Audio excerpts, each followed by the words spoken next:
Yeah. That was such the most surreal moment of my life. That like the fact that you just make content and now you're here, like I'll never forget that. So whenever I am in the trenches, like we mentioned, you just gotta remind yourself like you made this happen. So like there's more things possible. Yeah, I remember those first 2-3 years of comedy are like the hardest years in comedy for sure. And I do remember, it was hard to bomb that much. I remember having goals of like, if I could just have a consistent 5 minutes, like what kept you guys going? I mean, I there was no other option for me. I dropped out of university to pursue comedy and acting like full time because I'm like, there's nothing else I'd rather be doing than this. Like my whole ego and identity was kind of set on I will become the best comedian because I will perform on stage every single night more than anybody else. I will be at every open mic. I'll be at every stage I can get on. And if you give me the stage time, it's in the bag. It's only the beginning, right? It's a long process. You just have to have the patience to keep going through it, and that's when you really make that growth. Job's not finished, right? No, job's not finished. Yeah, yeah. Job finished? Nah. Job not finished.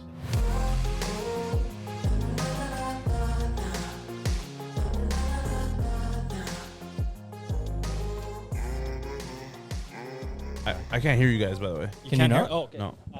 Let's fix that. Let's fix that for you. Is that a bag of rice? Sandbag. Oh, I was gonna say this is the most fucking Indian shit I've ever seen in my life. Just use bags of rice. Somewhere your grandmas are pissed. No. Taryn, you want to come? Oh, first? there you go. Okay. Yeah. Are you good, Andrew? Yeah, I can hear you guys. Okay. Yeah. You can hear yourself as well? Yeah, I can hear me. Yeah, that's good. No, it doesn't need to be louder. It's good. No, it's fine. It's good. Yeah. Just blasted in his ears, man. That's it. Yeah. I love it. All right. Yo, who's drinking that fucking poison right there? What is that? Yeah, call him out. Call him out. Bro, what the fuck is that? Yeah, call him out. What are you doing, bro? Buddy, that comes from a power plant. It shouldn't be that pink. You got to do your David Goggins thing. Buddy. Yeah, you know, right? Wait, you're not a fan of pink Mountain Dew? Come on, bro. Bro, first of all, Mountain Dew kills your sperm count. Really? Is Buddy, that factual? You're in Winnipeg right now. Man. You can't be talking shit like that, okay? This is where Mountain Dew is I love how he Earth. takes it away. He's like, I'm going to go cry in a corner now. Not mine. That's All funny. right. Ladies and gentlemen, welcome back to the Two Fries Podcast, where we document the rise and stardom of talent and personalities across Canada representing our city, Winnipeg. Season 4, people. Yes, sir. You already know who's on the guest, but Archdeep, introduce these people, my friend. And they don't need an introduction. No. The boys are legends. Please welcome Neema Naz and Andrew Packer. Let's go, people. Hey. Let's go. Yay, us. Boys, welcome to Winnipeg, first of all. Thank you. I've told you that so many times, but Yeah, thank you. Yeah, I appreciate it. first time in Winnipeg, correct? Yep. Yeah, first time. Just yeah. touchdown, just touchdown. Literally just got off the Yeah. airport, off the plane, outside, and onto this set right now. I love the grind. I even snuck in a shit before. I can confirm that he did. I can definitely confirm that happened. You know, the funny thing is, though, we were talking about that. I'm like, yo, you know what? They had to go up. They had to go to the bathroom. 100%. Yeah. Yeah. Buddy, I've been holding it all day. There's no way I'm fucking sitting here talking about shit for an hour and having to hold in my poo. That's not happening. That's respectable. That's Yeah, yeah, respectable. for sure. That's a way to start off the podcast. No pee. Yeah. Is there any restrictions, by the way, on this podcast? Whatever you want. Be man. yourself, This man. is Sick. All this right. is, you So know, I can swear as much as I want. you're as authentic as possible. Authenticity. Let's make them break that rule. All you hear is just beep, beep. Yeah. We want to talk about you guys, right? Our show is about the rise, right? Starting from the bottom, now we're here. Drake type of vibes. You know? Oh, wow. You guys Yeah. Toronto boys, right? Drizzy. Yeah. 666. Hey. But we wanted to ask, the first question we wanted to ask is, you guys are on tour. You guys are going from city to city. Is it what you always imagined it to be? Well, I mean, for me, it's my first time on tour. Yeah. He's been on tours a couple times now, across Canada and Europe and the States and stuff like that. But yeah, I mean, I love it. I personally love being on the road and, you know, seeing new cities, performing in front of different people, just, you know, testing out your material, doing your jokes in different demographics. It's really awesome. Yeah, to think, yeah. Is it always like from the grind, from like selling newspapers, from working 3 jobs, from work, all of that? Is it now worth it? Like, what is that feeling like? Seeing the response. Oh yeah, This has been like the best. I've been touring Canada quite a bit, and this tour by far is one of the most just well put together tours that I've ever been on. Yeah, no, I mean it is the dream. I'm lost. I don't even know what the question was, but it's been a great tour. Yeah. I mean, like the years of, because we actually have been doing comedy the same amount of time, about like 7-8 years. Okay. So we've both been in the trenches. Literally, fucking eating shit for so many years. Doing all these weird open mic rooms and different shows that no one gives a fuck about. No one's paying attention. You lose money. You get sad. You cry because you bombed so many times. Yeah. Or you do a Legion in some bumfuck town. It's like a bunch of like really elderly people, and you're like, cool, this is an interesting task. I did an old folks home one time at 3 p.m. That's terrible. That's the worst. In Grand Cash. Oh my God. I don't know what that is. But it's part of the grind. It's part of the grind. Dude, if that comedy show is before 7 p.m., that's a disaster. Yeah. That's already a red flag. Are there ever moments where they don't laugh at your jokes? Oh yeah. No, I've only ever crushed. Just for the record, I'm pure fire all the time. The goat. Hey, Yeah, It's true. It's true. There's never a dull moment. Not once. Airtight act. Yeah, no. I think I've bombed for sure way more than I've done really well. Dude, half the trick is acting as if the joke wasn't supposed to be there when it was supposed to be there. Because the audience doesn't know, but if you tell them that that was the punchline, then they'll be like, "Well, you suck." Yeah. Otherwise, they'll just be like, "Oh, this is a lot of build up to the punchline." Yeah. Where's the joke? Does it ever get to you, or do you just like go, okay, this one bombed, next one, or how do you come back from that stuff? Depends on the joke. Depends if it's like new or old. If it's a newer joke, you're kind of like questioning where the jokes are going to be, and you don't even know. So you are kind of experiencing it with the audience. Mm-hmm. If it's an older joke and you know like how an audience is supposed to react to it, then it's a little bit different. Then you might need to, like, sometimes you just have to break away from doing jokes at all and just talk to them and be in the moment, be present, reset them as a crowd. And those are the muscles you build from like doing the road and doing situations that are not ideal for comedy, because you need everybody to get on board. And part of the muscle of stand up is them not knowing that it's a joke. Yeah. So you need to be able to build people on board in a very effortless, like seamless way that they can't perceive. 100%. No, I agree with that. Yeah, and it's all about repetition too. Mm-hmm. It's like you don't really know if something's gonna be funny until you do it like several times. Yeah. Right. Like you could have a funny premise, and like there's been many times where I've done like a funny premise and it kills like the first 2 times, and then the third and like the 100th time just tanks, just bombs. I'm like, what the fuck happened? Like I don't know what happened, but that's just the nature of testing out material and jokes and stuff like that. But it's all fun. It's all part of the process. All right, let's take the audience back, man. Boys, you mentioned that you've been in the trenches for 7 years. What is that grind like? Where does that journey start for you? First of all, I love how they're just blasting this fucking. I love It's like Peter Gabriel right now. My dad would listen to this podcast specifically for that. it sets the vibe, you know. Yeah. It sounds like the song you hear before you die. I honestly, I asked the manager, I'm like, yo, any way we can get these speakers to turn off? And they're like, no, man. So it's literally the nightclub in here, guys. Yeah. Where are the strobe lights? Let's get the strobe lights going. Might as well. Our director will get that. Get on, man. I'm sorry, you were saying about like the grind. The grind? Yeah. If it's worth it? Like, what was that like, man? Like, you know, like you said you've been in the trenches for 7 years. Like, Well, I mean, I've been in the trenches for 7 years. Most of it was in the trenches. There have been wins along the way. no, Not all trenches. You're on the all Canada worldwide tour, man. Obviously, you've worked to get to where you are today. Well, yeah, I mean, this is the first few years were definitely very tough. More trench like experiences than not. Right. But I think it's all worth it because at the end of the day, we're doing some fun shit. Yeah. It's like we're just going on stage like. Yeah, I remember those first like 2-3 years of comedy are like the hardest years in comedy for sure. And I do remember, like it was hard to bomb that much. I remember having goals of like, if I could just have a consistent 5 minutes, like that, you know what I mean? Like those are your goals. But I also remember every time I would go out every single night. I would do between 2 to 5 open mics, anything I could, skateboarding around set to set.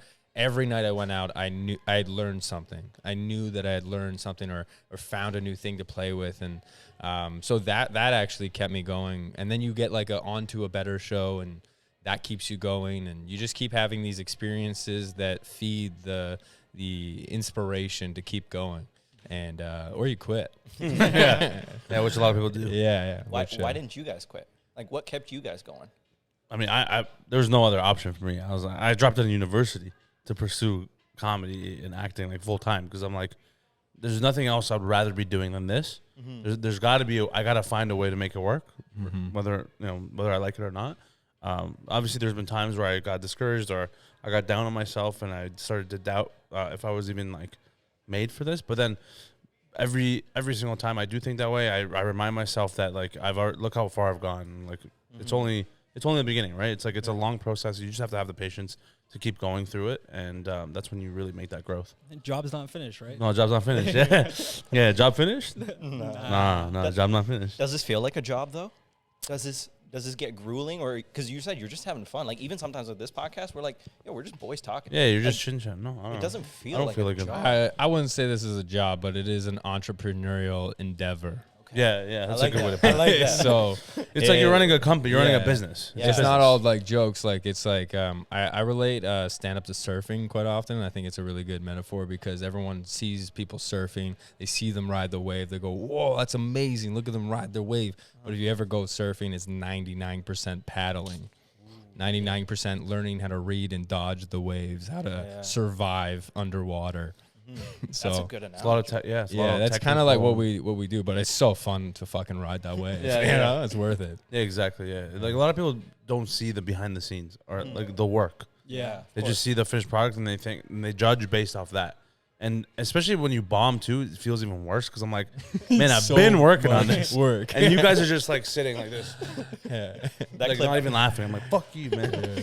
But like at the end of the day, it's an art form, which means it's subjective at the same time. And so there are going to be times, no matter how funny you think you are or how funny your bits are, so someone's going to hate it. Yeah. People are going to hate it or they're going to love it. But you don't do it for the people that hate it or love it. You do it for yourself, first of all. And then you also, embrace the people who love it too. But the haters, you just got to, it is what it is, man. Yeah. Those clips don't get posted, eh? No, all the time. Yeah, I posted myself bombing. Yeah. Have you? But like on bombing on stage. Yeah, or like, just maybe working through a bit or something like that. Have you ever done Well, I don't bomb, so that? True, I forgot. Sorry. Yeah, sorry, that was a bad question. That was a bad question. He's a those natural clips to born killer, post. man. He's a killer. Yeah. What does that 1% feel like when like, man, you're on top of everything? Like Gary V's posting your content, like, men's news is going viral Yeah, across men's TikTok. news. Man's news. I love that, dude. Yo, we gotta get you doing one of those characters, and then we'll be men's Yeah, it'll news. be man's news. Yeah. the Toronto The men. man- The Toronto man's news. The man Yo, news. guy. Mandem news. Yeah, exactly. The youth. Yo, guy. Well, yeah, what's that 1% feel like, man? It's like when you're ripping, like when Yeah. everything's going your way. It's extremely gratifying, but at the same time, like you just try to ground yourself again. And I try to remember the situations where it's going horribly. Just in those situations when it's not going well, and you go, "Hey, I am good." It's just like things will move and progress. Still, when it's going fantastically, then you have to flip it and be like, "Let's calm the ego down. No one knows who I am. It's that's the all hardest like part. regular. Let's just we just continue and we write and try to stay in like a more temperate state." Yeah, exactly. Like, it's so easy to get in your head and blow up your own head Yeah. when something good does blow up or something good happens. Like, like the Gary Vee thing. Like, that was fucking sick. And actually, Yeah. the video me and him did together, I was doing Gary Vee and he was the god. Yeah. That was the first one that kind of blew up and that he shared Yeah. on his stories, which is pretty cool. And then like when I met him in person, I was on stage with him at Right. BCon. Yeah. That was such the most surreal moment of my life. That like the fact that you just make content and then now you're here, like I'll never forget that. So whenever I am in the trenches, like you Yeah. mentioned, you just gotta remind yourself like you made this happen. So like there's more things possible like that coming. So it's just a matter of keeping it going and just believing in yourself. Honestly, believing in yourself. What was your two relationship? Like, how did you guys meet? through comedy. The hustle, baby. The hustle, baby, the grind. Yeah. You know, I saw him kill. Real recognize real, man. That's what happened. I saw him Around Drake's, smashing around every Drake's. single night, every open mic, not bombing once. Not ever. You're like, yo, this Yo, I kid's gotta be like wild. this guy right here. Yeah, no, we were on the same like open mic circuit at the beginning for a while, and then like we both branched off into doing these shows and like in front of audience, and then like he went on the road a lot earlier than I did. I think. He's one of the biggest hustlers in the comedy scene in Canada, as far as I know, amongst like obviously a few other people. But it's inspiring to see other people who are just as passionate and have that grind and drive as much as I do as well, in different ways. So yeah, that's how we met, and yeah, like I've always had respect for him because you can see like it's nice when you see another person who cares about their craft. Yeah. And it motivates you and inspires you to keep doing your own thing too. And it's like you can almost trust the other person. And that's why we're on tour together, because I'm like, you can trust this person to also like carry their own weight. And you also uplift each other too. Does he ever like correct your jokes or something and be like, "Yo, that wasn't funny"? Like, I mean, we like joke jam and Yeah. stuff. I Yeah. mean, in the same way that Neema's saying that he's inspired by me. Like it's the same deal, especially like I mean, just everything that you've done on stage, like as well, but like also your content game. Well, I don't know if I would be in the same state that I'm in on content if it wasn't for him having somebody to like. We would get together like during the pandemic. We'd have these sessions where we would like just like make as much content as we could all at once, and in one day we would make like 4 sketches and like 3 TikToks and like just like an absurd amount of content. And I was just like, holy shit, like this is how you do it, know? And everyone that follows him sees how much this guy's posting and quality. And it's like, what the fuck, like you're like, it's just been a great relationship in that way, man. and we have the same birthday, so really? Yeah. Sick. yeah. When's that? November 30th. November 30th. Yeah. Yo, December 30th. I'm a month Oh, away. sick, nice. Oh shit. Yeah, my brother's January 30th, and my mom's also the same birthday as me too. Oh really? Yeah, That's that's sick, sick. man. Yeah. I didn't know I had that bond with Mama Nazar. Yeah, man. it's just a yeah, great- buddy, great. for sure. You guys feel that vibe right now? You Like, feel the right? vibe? Yo, we about to kiss right now? It's getting hot in here. It's getting What the hot. fuck? Shit. Ah, Take damn. it off. Take it off. Let's talk about the content. Content? Content. Yeah. What? I have to. It's a trigger word. Blueberries. Yeah. What inspired that? Like, is that the new wave? Like, why do you guys go so hard in the content scene? Like, especially like working, like those things take time, right? Yeah. And people see the 15 seconds, the 30 seconds. They don't see the hours you put in before. Yeah, I mean, I think it's the foundation because we do stand up. I think it's actually mostly for that, because you build an audience big enough that you want people to come see your live shows. Yeah. That's the whole point of why we even do what we do, us specifically as stand-up comedians. And I think that's the foundation. Like, if you don't do content in this era, Of course. in this age, like, you're never really gonna make it, which is pretty hard to hear for a lot of other comedians and artists in general who do live performances, because like a lot of them like are still not on board, which is weird, because I'm like, do you not see the value? Yeah. There's so much value here, and there's like in a way, like my life has changed, because it's like if I didn't just put myself out there from like the beginning, literally I've been making content from when I started comedy, and it was shit, just like the stand-up, it was shit for many years. But then eventually you find your voice, you find your rhythm and your groove, and then you start posting shit, and it starts firing off and blowing up, and people start to really be on board and support you.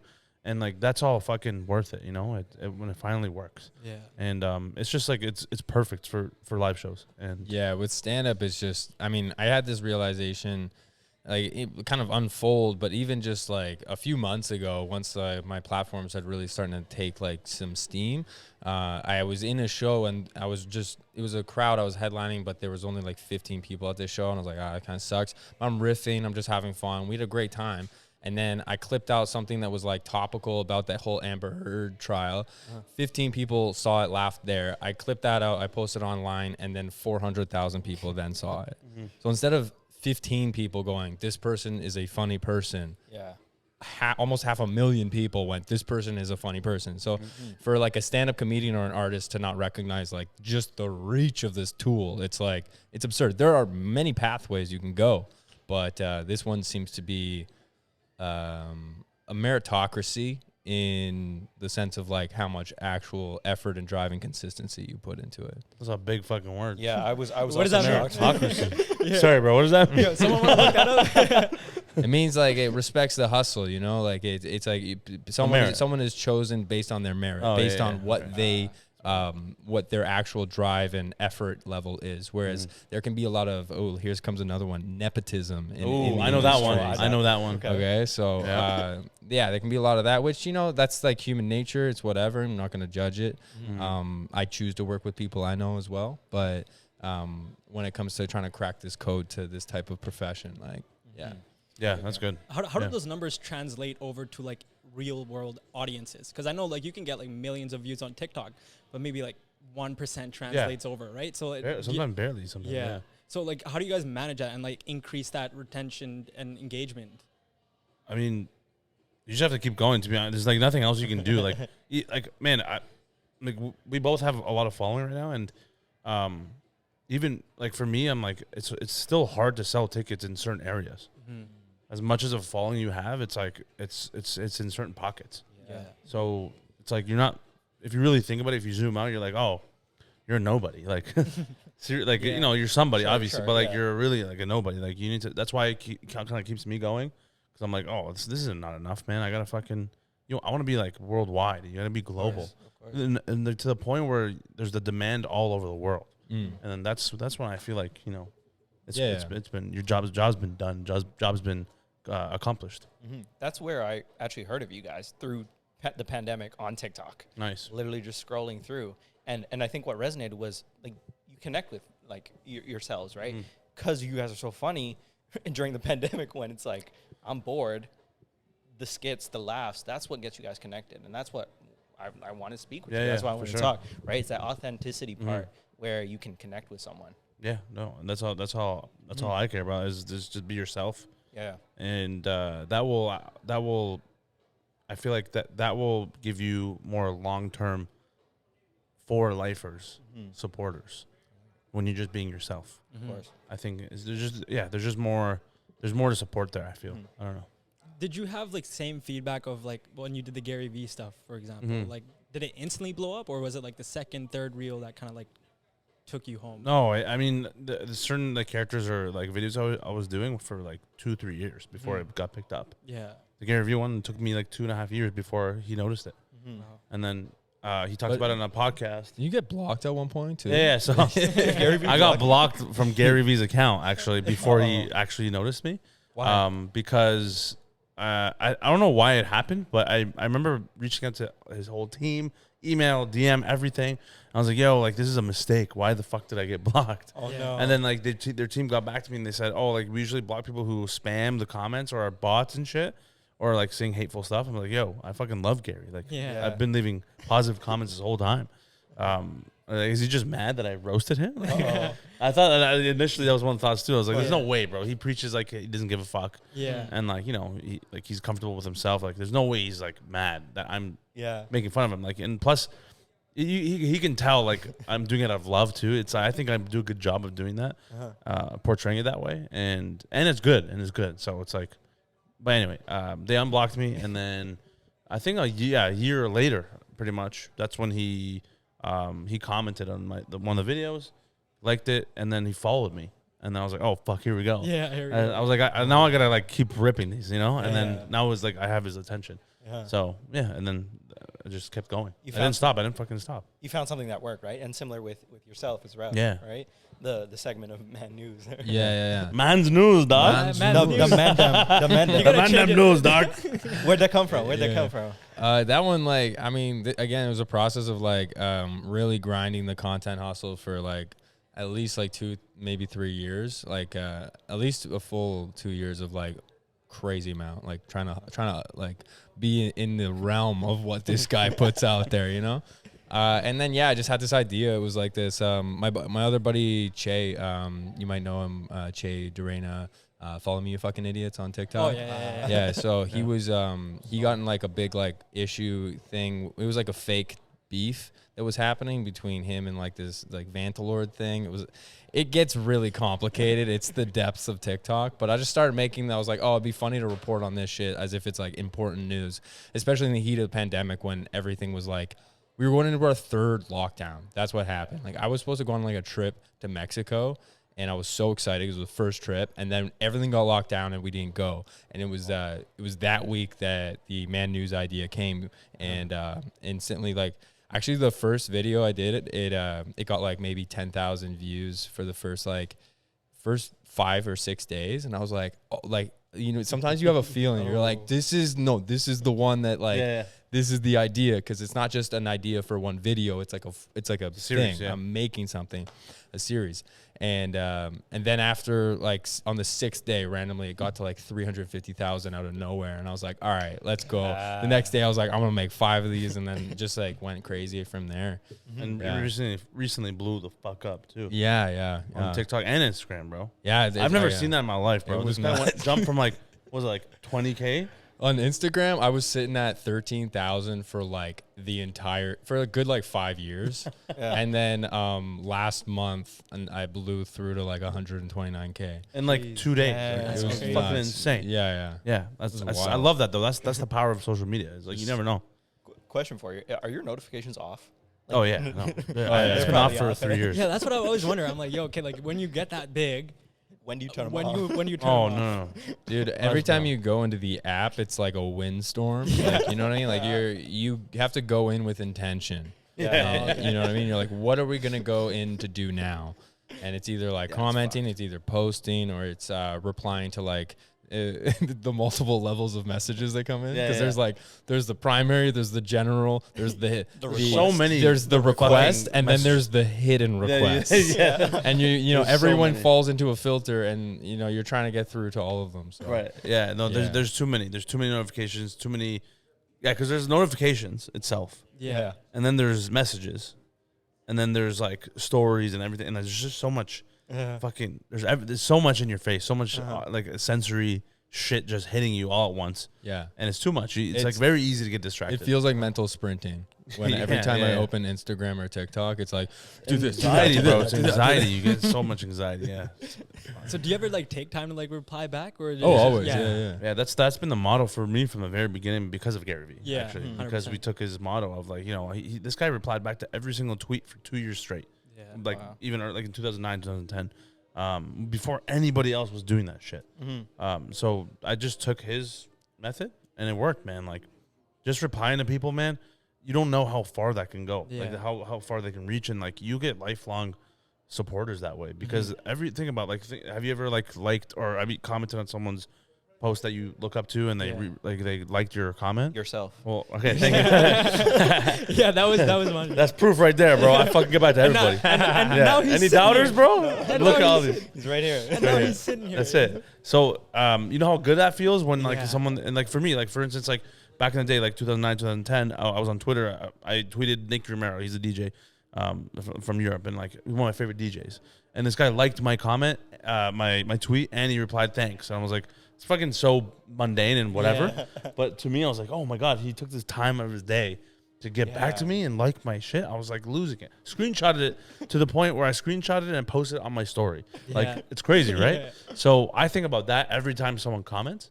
I'm like, yeah, it's so easy. It takes me fucking, I don't know, 10, 30 minutes to like get back to all these people, and it makes everyone's day. Yeah. And then like and you also build a fan base in the meantime. And like I've replied back to like certain people like hundreds of times at this point. Like Yeah, you start to actually recognize. recognize recognize everyone's their names name. now. Yeah. And then like if I've seen them see you in person, Yeah. and they'll like say their YouTube handle. Yeah. And they're like, Oh yeah. That's so true. Exactly. Yeah. Or some people I'm like, I actually will call them by their name before they say anything to me. Because like that's how much I've like interacted with them. Yeah, it's crazy. dope. What Yeah. about the negative stuff? Do you Yeah. like the occasional negative stuff that comes your way? Oh fuck. How I do you- mean, how do you deal with that? Because it's a part of the game as well. it is. Yeah. I mean, have you dealt with negativity? Like, I've on had your a shit? few. I've had a few like individual videos that I've like gone a little bit sideways. Yeah. And yeah, it was kind of tough to deal with. It's also me figuring out like the voice of like that series that like Mad News and all that thing of like what I wanted to be and everything. And yeah, I did like a reaction video, I remember, to one that was like could be in a like political kind of realm. And then I just decided, because like it was just like it was fucking mayhem, man. People were going off at each other, and I just decided, I was like, you know what, like Man News, the whole mission of it is to bring people together. Yeah. You know? It's to bring the men together and bring them the information we all need to know. That's it. Spread love. How sweet. And so that's where I decided, like, some people would like comment on my videos after being like, oh, you caved, or like some shit like that. And I was just like, dude, like, this is not what we do here. Yeah. No, We are men. Yeah, that's what I'm saying. Yeah. And that brings up like the next topic is like, when are your jokes, they go too far? For example, like the Will Smith thing, you walked up in space and Yeah. What are your smacked it. thoughts on Yeah, that? like I mean, as comedians. Dude, I Yeah. love that everyone wants to know the comedian's yeah, take. I perspective. really Yeah. do. I Spill the personally, beans, I spill the personally beans. think it's fucking dumb. I mean, like, it happens, and I know it happens. It's been happening for years, but like that was just filmed. I was filmed, yeah. You And know, it was Will motherfucking Smith. Will Smith. You know, like Yeah. usually Above it's it. like I don't a know, drunk person in Grand Prairie, Yeah. not Yeah, like, yeah. not this. yeah, exactly. Yeah. Literally, fucking last night or 2 nights ago. Yeah. No, last night. Oh, last night that when those ladies got Yeah, picked the out? two Yeah. old, these two old middle-aged ladies were just talking the entire time Yeah. during my set, and then mostly his set. Yeah. And then like they were just this lady was like, you're a bitch, you're a bitch, and then it's him too, and like she was just You saying have wild shit. tiny nuts. Yeah, you have have marbles, small balls. small balls. You have small balls. It's like Fuck of all you. the things you could have said small, that's what you went for, the Yeah, balls. Yeah, You know, all the insecurity of the men lies in the balls. that's it, man. You Yeah. know? Well, like, and that's man just in person too. Like, Yeah. but online is reckless, man. yeah. It's like sometimes it's ruthless for me. Like, because I do accents or like the racial stuff, it's obvious it's gonna happen. But like, I'm used to it at this point. Sure. You know, like there's been people like literally would repost one of my videos, put it on their story saying racist. This isn't allowed, and like, but like they just watched that one video. Of course. I'm like, bro, did you see all the rest of the fucking videos I've done? Yeah. Making fun of everybody. It's not just you or like that culture of people. It's just like, you know, but it comes with the territory, you know, Yeah. and you just have to like. One thing Gary Vee also actually does really well is like he doesn't see the highs or the lows. Yeah. You know, because like if you see the highs too much too, you get in your head, you get your ego, you're like, oh, I'm the best, I'm the fucking goat. You know, and that also creates delusion, I think. But if you also see the other end of it, or all the hate, then you'll get in your head and you'll be like, oh, I'm shit, I'm this, and then you'll negative self talk, and then that's when people get discouraged and they'll quit. For me, I feel like I try to be neutral, and like I try not to let it affect me. There are certain moments where it does, you know, obviously like certain events will happen, but for the most part, you know, you just gotta like focus on you and like just realize that those people don't have full context on your life. Yeah. So they're just lashing out because they think they know something that or whatever. But Do you yeah. do you guys crave those moments, especially like during the show? Like some of the funniest clips that I love watching is that crowd work, is that like the heckler thing. So you guys crave for those moments? How does crowd work play into your guys' sets? There's different types of crowd work. There's crowd work you decide to have, and there's crowd work that you have to have. Okay. And so I love doing crowd work that I've decided to have. But when it's like a heckler and stuff, it's like now, like those like hecklers always are in this delusional state of believing that they're helping the show. Like this is a very common thing. They think, oh, me knocking this person off the rails is helping this moment from the show. When actually what's happening is I'm watching the show go off the rails, and through skill, I'm finding ways to get laughs and make it part of the show. So it's like this weird game you got to play. And I love all types of shows. And the reason I love stand-up is the lack of predictability about it. Is that, yeah, like you can go up with a plan and end up doing something completely different from what you had planned. So I do love that. But it's when like the heckles are coming from this place of like, I want to dominate this and I don't want to be a part of this thing. That's when I really... Yeah, it's fucking annoying. Yeah. At what point does that like get too discouraging, like to the point where you don't even want to do comedy? I mean, I don't think it's ever gotten to that point. No, it's never at that point. But like, it's just it does feel shitty during that set. Yeah. 'Cause you're like, well, fuck, man. Like, I was just trying to do my art, and then this person completely obliterated that. It's happened to me recently at like one of my own shows. A couple months ago, these 10 guys in the back wouldn't shut up. They kept yelling shit out like as I'm setting up the joke or trying to say a joke, and just cuts the flow like crazy to the point where like you start like breaking. And we were talking about this how it forms up in like your you chest. have like there's a level of, like you never want to see the comedian shook, right? You don't want to, because the whole game is like we're relaxed, we're at ease, and a lot of what we do is maintaining that at ease vibe for everybody because we're kind of like leading the fun. So if we get shook, then everything's fucked. Yeah. So yeah, you can feel it like you start to build up in your gut. And when dealing with these two ladies last night, it was like I kept it in. I was pretty proud of myself. You're pretty considering. Like I had it right here because he knows me. You could see it. Yeah, I can see it. Starting to lift up a little, but because you can see it in your face and the tension. It's because people can read you very well. People aren't like audience members aren't stupid. Like they can feel energy very easily, right? It's like so as soon as you start feeling a little bit of tense, a little bit of tension, like it'll rub off on the audience, and like if you don't handle it the right way, it'll just ruin the whole energy and fuck up the rest of your set. So it's just it's a learning process. That's such risk to everything, but it's a good muscle to have. But at the same time, it's never encouraged. Like, do not do it. If we talk to you, then let's talk. Let's have fun. I also love when audience members are just honest with us, because like there's so much funny in truth. Like truth is like king. And when someone's trying to be funny. Or they're trying to give you the joke. It sucks. We hate it. It's terrible. Yeah. Don't ever do that. And the whole audience knows your line, and everyone knows your line, and it's like we do this every night. Yeah. Okay, the thing you are inventing is not going to be better than the truth. And it's just cringe. It's just super cringe.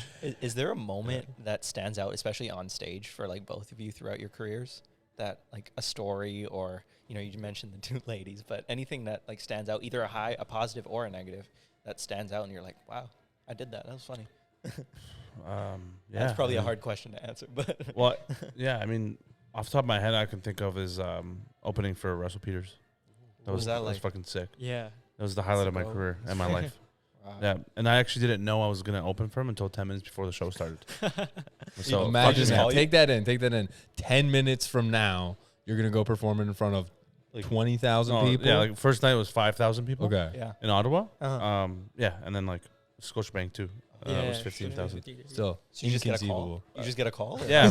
Well, so what happened was we actually got invited to go and like just like hang out and just see the show. Russell do his thing, obviously.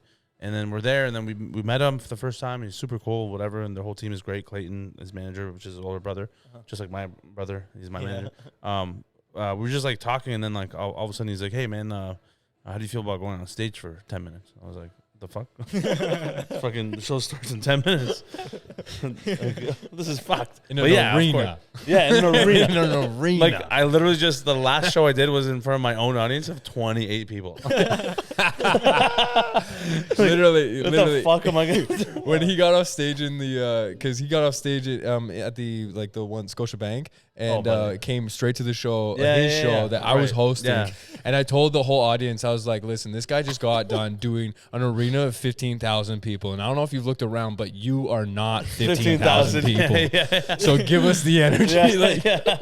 That was crazy, because it was just such a surreal experience. But like in that moment, you're like, you know what? I've worked so fucking hard to get to this point.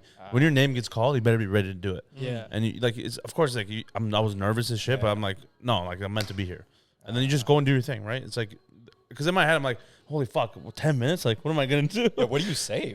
But like realistic, if I think about it, I've been doing 45 to an hour for 6 months. You put in the reps every week. Yeah. I'm like, I can do 10 minutes, right? Yeah. So it's just like one of those things where, it's like you still feel like you're new sometimes, or like I still get like giddy and like my heart starts pounding sometimes.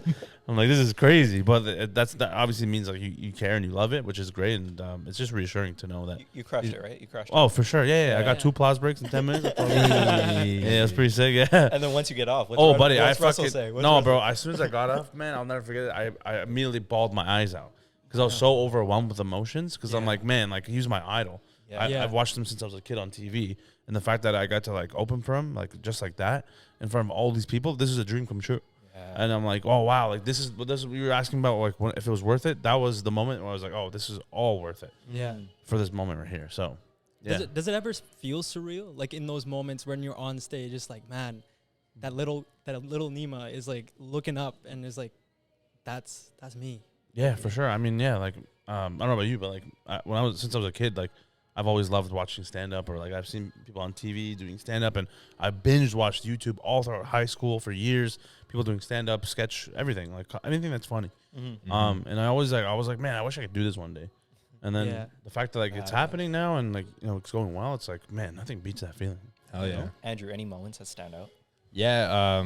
So yeah, this actually just happened like just before I went to Scotland. So like 2 months ago, I was performing at the Corner Comedy Club. It's this like basement venue, has like 50 seats in there, and I was hosting that night, and so I doing the whole thing. I was doing crowd work, had a good set, did jokes. The whole thing was great. It was a fun set. I get off stage, and there's this guy that I know is in town from New York that we've been doing gigs together, and he's like, yo, I want to introduce you to Adam. And I was like, what? Okay. And then I go to the back of the corner of the room, and Adam Sandler's sitting there. And I'm like trying to not like have my brain just go like, just like, you know, like, dude, this guy is the GOAT, man. Yeah. And he looks at me, and I'm like, put out my hand, and he shakes it, and he's like, good stuff up there, man. And he's like, and congratulations on your engagement. And I was like, you listen to my set? Like in my head, I was like blown my mind, man. And that's just like, I mean, to get like just a stamp of approval from whatever, like, and it was so nice to not even know he was in the room, especially too, to not have that added pressure. It was like a blessing. And then I just had to sit there next to him, and just like in the peripheral, I'm like, that's Adam Sandler's leg right there. Like, it's just like, dude, so surreal to see someone like that in person. And then also have him be like, yo, good stuff. I was like, this is going to keep super me going. humble. Yeah. Like, That's sick. dude, he's so like, he's just so like exactly what you expect, you know? Do you make small talk? Awesome. You're like, nice shoes. I mean, the show was happening, right? Okay, so, okay, and I'm still hosting and stuff, but it's just, it also super funny to me that like there's 50 people in the room right there, and none of them have any idea that Adam Sandler's right there. Oh, they had no idea. They slipped him in and out. Yeah. Oh, yeah. No way. Yeah, that's cool. hilarious. Did he stay around after? No, he stayed for, so the guy from New York, he was writing on the movie that they were shooting in Toronto, and so he wanted to watch his set, Joe Vissi, very funny comic from New York. So they watched his set, and then they dipped. Wow. Yeah. That's all those people still have to this day no idea who was there. Yeah. That's crazy, man. That's crazy. Wild. Wow. Talk about some of your lowest moments though, like in your career. Like the highs are great, but the lows are what's to make it worth it, right? So were there ever moments where you were like, man, I can't do this? Yeah, we actually were talking about this recently. There's one time that stands out where it was the first time I colossally bombed on stage, like just terrible, and it really hit me, and it hurt me that day because I did 10 minutes in front of a packed audience, and it was just a small room. It was like 30 people, but it was like it was nice and intimate, and the whole 10 minutes, no one was laughing. Literally crickets, bro. Like silence for like literally every single thing I would do. Like this is everyone's reaction, just no chuckles, no. nothing. Like maybe like a couple. Right, like it's fucking hard. To see that, especially because it's so like intimate and tight. You see everyone's face. Yeah, it's so embarrassing. But I just I kept going through, and I started to stumble, obviously, because I was getting no laughs in the first 2 minutes, and then I just like got worse and worse. 10 minutes finished up. I wrapped up. I stormed out. And as soon as I got outside, I started to like cry a little bit. I was like, "Fuck, man, like it's fucking bullshit." And then like there's other two comedians there who are like they're like seasoned vets in the scene there at the time, and they're both like, "Man, like you're just not good at comedy yet," And it was hard to hear at the time because it's like you don't want to hear that, but it's like that you almost need that because to kind of kick you in the ass and be like, you know what, maybe I do need to get better and work harder and. Up the game a little bit, but that day was fucking rough. I was like, man, like I'm not as funny as I thought I was, or whatever. But yeah, I mean, it happens. Do you go work? on it after? Yeah, well, I the worst part about bombing is waiting for the next day or 2 days to get to the next show or the next. Best is you want to have. That's why you want to have like 3 sets in the same. 3 night, lined up, because then you bomb once and you're like, oh fuck, and then you go there, you kill, and you're like, yeah, I'm the best, and then you go back right to bomb again. And you're like, that's happened such before. Such a fucking roller coaster. Oh my god. Is that because it's definitely happened to you too? But There's a couple times where I did like we used to do like 3-4 shows at a night, like not like every week or whatever, but like sometimes it would happen. And like there was a time where I did 4 in one night, and I remember the first one went really well, and then the second one did like decent, the third one bombed, and the fourth one just terrible. And I'm like, fuck, man. Like, why did it get worse as the night went on? Right? I thought I was like, oh, shit, I'm on a roll. The first one, I killed it. And it just slowly, quickly just humbled me. And I was like, Dude, fuck, man. So many of those nights. Oh, my But what about you? Any moments, like the lowest moments where...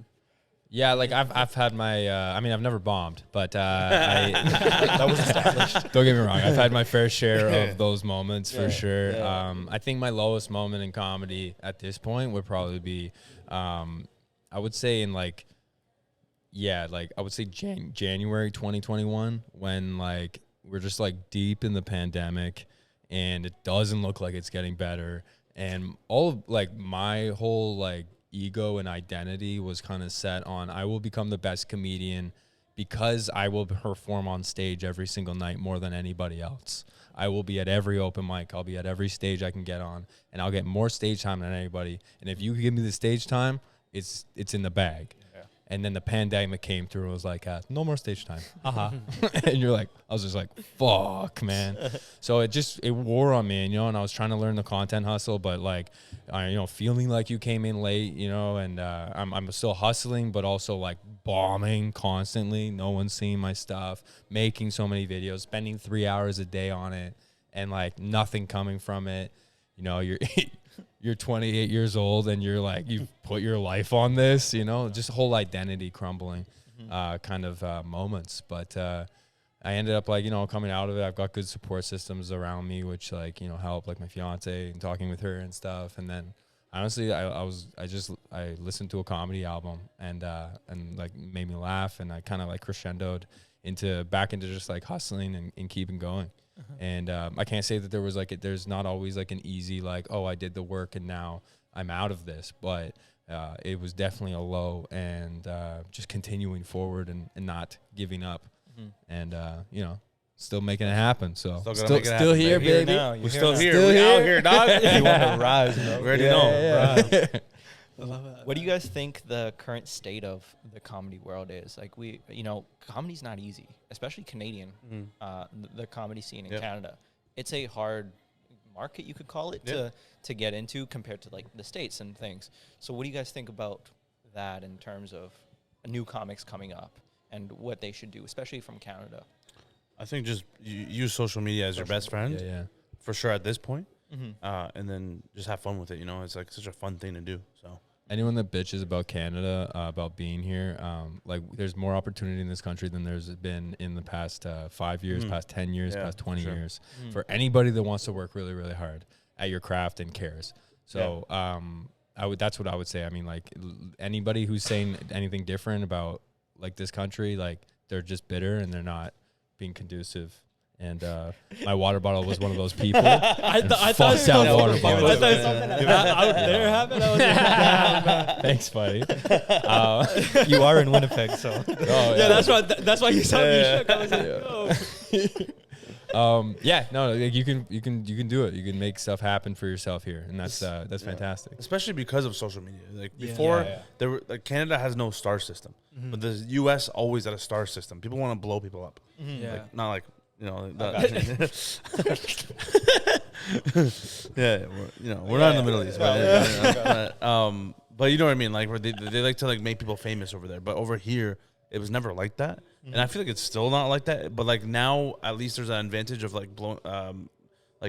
getting yourself to become that person, because of social media. So.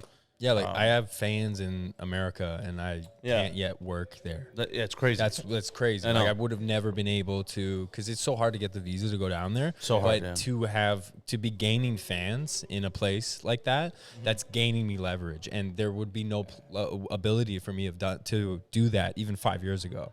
So it's wild to have such like a destabilizer in just media that we can now, like. Propel our efforts onto. The reason I was asking is because also I think the traditional comedy, and correct me if I'm wrong, I'm no expert, but the whole idea of getting like a special or getting like a company to sign up, but you just saw people like Andrew Schultz who just did his own thing. What are your thoughts on that? I love it. I believe in freedom and doing things based off your own decisions. And Andrew Schultz is a great example of like just like putting it into his own hands. And look, like he made so much money on his own, like compared to if he were to sell it to like a network. Like a lot of people are losing money just getting their stuff on Netflix, especially. So I don't know. I feel like YouTube's your fucking best friend too, and I don't know, your own website, you can do that. There's so many things you can do. There's just like a ton of avenues now. Whereas like before, at one point, it would be like, you know, these specific people that need to approve you. Yeah, gatekeepers. Yeah. So there seems to be, I mean, the algorithm is still technically maybe a gatekeeper of such, and you know that's not an easy road to navigate either, of the ups and downs with that. But at least there's just more options now. Yeah, yeah, that's great. What's the end goal for you boys? Like, when can you say you've made it? You've made it here. You made it to Winnipeg. I Now- mean, I mean, Now, how, doesn't get better than this. yeah. Guys. where you going? Where's the rise taking Yeah. you? Like, is it a Netflix special or? Acting, like you've seen many comics go through that route, like Kevin Hart, for example, or some others. Like, when's like, yo, we made it? Yeah, I mean, I personally want to tour the world doing stand-up and be a movie star one day. I can Just see using my characters as like Borat style. Ooh. Yeah. Yeah, Okay. I want to do that. Yeah, Hell definitely yeah. at the base. Yeah.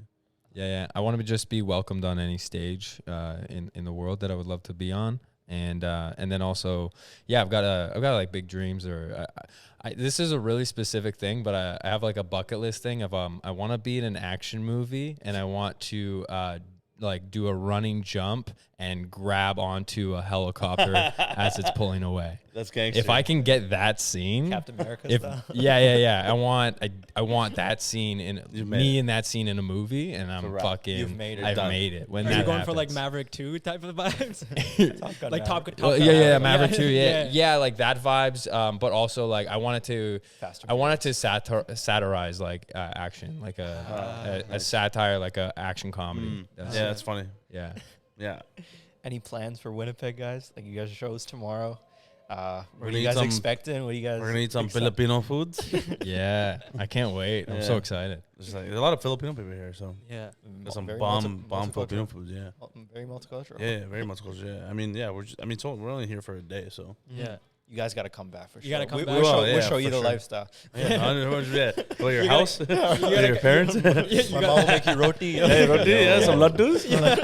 Nice. I Love love it. it. We always like to end off the podcast with some advice. So, Mhm. any advice you can give to our audience or anyone who's listening right now, whether they're an entrepreneur trying to pursue comedy, any advice you can give to them? I know I'm sure you guys get this question a lot, but on the journey, on the rise, like what would you say to yourself? Yeah, like 10 I would years say, ago. I would say just go for it and take that risk that you've always wanted to take, because a lot of people do shit for other people, like their family, for instance. But in my mind, I'm like, what happens when your family dies? Like your parents are dead, and then you're still doing the thing that they wanted you to do. Are you gonna be happy with that decision? You're gonna regret that shit, and regret is probably the worst feeling in the world. And so I think you should just liberate yourself and at least try to chase what you love. I think at the very least, if you try and you still don't end up doing it, that's better than not trying at all. So, and especially for comedy, I'd say you have to enjoy it more than anything, and not let it feel like it's grungy and fucking in the trenches and like it's a bad thing. It should be a fun thing to do, and yeah, just have fun with it. Yeah, more than anything. For Very yourself, simple. Andrew? Yeah, I mean, I would say just don't do it. Don't do it. And if that makes you not do it, then good. Because it's like there's just an unstoppable amount of effort that has to go into this. And if anyone can tell you, don't do it, and that's enough, like just literally live your life with your 9 to 5 and love it, man. Like honestly, like if anyone I envy people that do genuinely like that style of life, and you know, they have like their punch in, punch out, they have their family, they got everything all set, and they know what next year is going to be, they know what 5 years is going to be. I love that people love that. Like not everybody can do that. And I can't. I need the sporadicness of not knowing. Yeah. But it stresses me the fuck out, and it's very hard. So if anyone can tell you to not do it, then just take that and just run with it. Honestly, be happy and don't.